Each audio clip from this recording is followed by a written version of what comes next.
Hi there, shalom shalom. Please do not scroll. Scroll tafadhali. It's going to be very quick.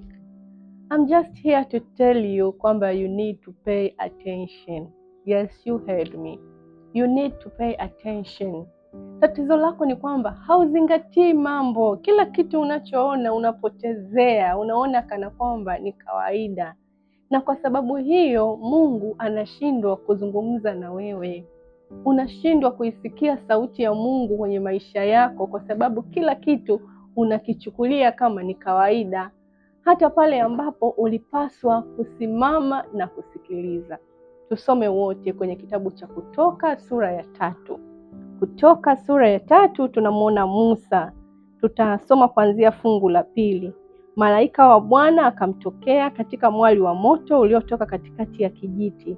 Akatazama, na kumbe kile kijiti kiliwaka moto, nacho kijiti hakikuteketea. Musa akasema, nitageuka sasa niyaone maono haya makubwa, na sababu kijiti hiki hakiteketei. Fungu la 4, zingatia.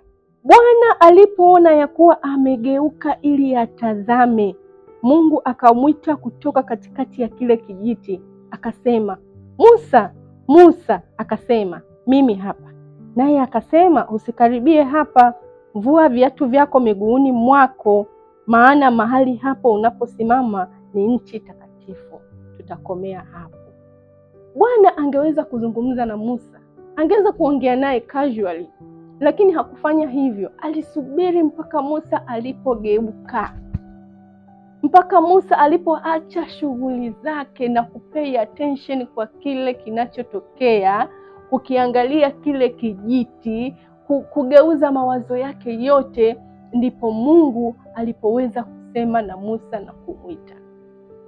Inawezekana Mungu analo jambo la kukuambia katika maisha yako, lakini wewe unapotezea. Kila anapojaribu kupata attention yako unapotezea. Amekutumia wachungaji, unapotezea. Unakutana na messages kama hizi Instagram, YouTube, unapotezea. You do not pay attention. Na kwa namna hiyo unajizibia baraka, unashindwa kuisikia sauti ya Mungu katika maisha yako. So I'm just here to tell you, you need to pay attention. Acha kupotezea mambo. And then the second thing, vua viatu vyako.